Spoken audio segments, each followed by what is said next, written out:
Bună ziua, ladies and gentlemen, and welcome to Dracula to go. I am the third-person narrator that doesn't exist in Bram Stoker's novel, which is rather a collage of letters, newspaper cuttings, and fictional diary entries. For reasons of time economy, however, we can't afford that here, which is why we're summing up in a good old authorial style. Today's cast are Count Dracula, around 600 years old but in good shape for his age, a most particularly cultivated aristocrat from Transylvania with an old castle and a moderate harem who nonetheless sucks. Jonathan Harker is a diligent young Englishman who's just passed his law exam. His boss sent him on a business trip to the continent, which his fiancée Mina Murray perfectly understands because she's got a man's brain.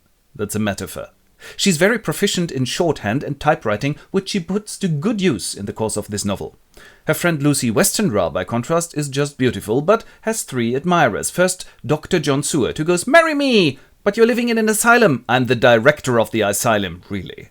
Or him here, Quincy Morris, "Marry me, darling." "But you're an American and talk funny." "Oh yeah, that won't do then."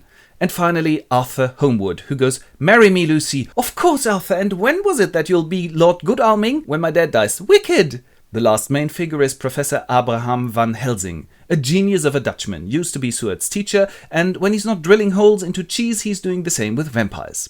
And of course, there's loads of side figures.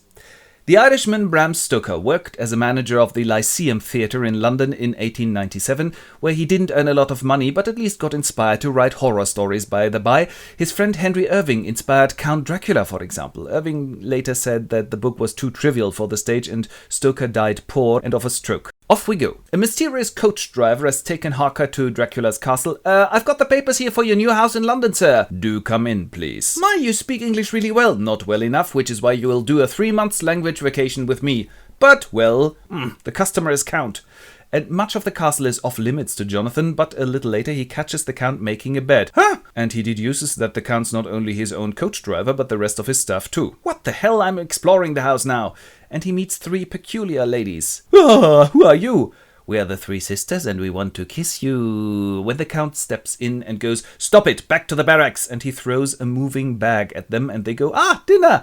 Now the Count's angry at Harker and goes, "Right, I'm going to England now and you stay here as breakfast for the ladies, cause now you pay the bill of your nosiness. I've seen you lying in a box throughout the day, you're a vampire, and you're locked up, bye-bye." Dracula has had 50 boxes filled with earth from his chapel, one of which he boards and then has the boxes shipped to England, probably because the postage is cheaper than a plane ticket. Will Harker succeed in escaping from the castle with the terrible sisters? His fiancée Mina is visiting her friend Lucy in the northern English port of Whitby when, in a terrible storm, a ship is being driven ashore here. A dog jumps out and, on investigation, only the corpse of the captain and 50 boxes are found aboard. Lucy starts sleepwalking. Mina follows her, tips her on the shoulder and goes, "Wake up, little Lucy, you're on the graveyard." And she goes, "Wah!" And she gets sicker and sicker. At night, she's sitting at the window and is visited by a huge vampire bat. And Mina worries herself sick about her fiancé too, until, finally, a letter. "He's in Budapest. I'll go there at once, Lucy. Bye." "Yeah, just leave me on my own." The boxes are then taken to London by a forwarder, and Lucy's a bit better, so she travels to London too, which is not such a brilliant idea because she gets sicker again, and her fiancé Arthur is worried and goes, "John, my friend, come at once. Lucy's sick and got these 2 little dots on the neck." And John Seward takes a look at her and goes, "Oh, Professor Van Helsing, come at once. She's quite sick." And Van Helsing examines her and goes, "Goodness me, she's almost no blood left in her body. A transfusion, quick!" Different blood types hadn't been invented back then, so all male persons within shouting distance line up for transfusions. "Impossible, she's still losing blood all the time and it's so weak, and I decked her room with boughs of garlic. And what a stench that was," said Lucy's mother. "So I opened the window at night." "You're such a stupid cow." At least she dies a little later of a heart attack. When she sees her daughter being sucked out, Lucy dies too and is buried, and everybody is very sad. They get still sadder, however, when they see Lucy acting as a vampire on the graveyard. "But I suck out the little children that I kidnap only a little bit." "Yeah, but it's the stake, still." And she gets staked and her head is severed, and she's finally able to rest in peace. In the meantime, Harker and Mina have returned to London, have gotten married, and are on a little shopping tour when they meet the Count in the street. "Ah, impossible!" And they join the vampire hunters at once, who are now on Dracula's track and want to kill him too. They have put up their headquarters in Seward's asylum, this is it, because by a lucky chance it is set right next to Carfax Abbey, the house which Harker bought for the Count. Seward's got a very interesting patient called Renfield, who's always ranting like, "I need lives, I'm eating flies, but the master's at hand at last."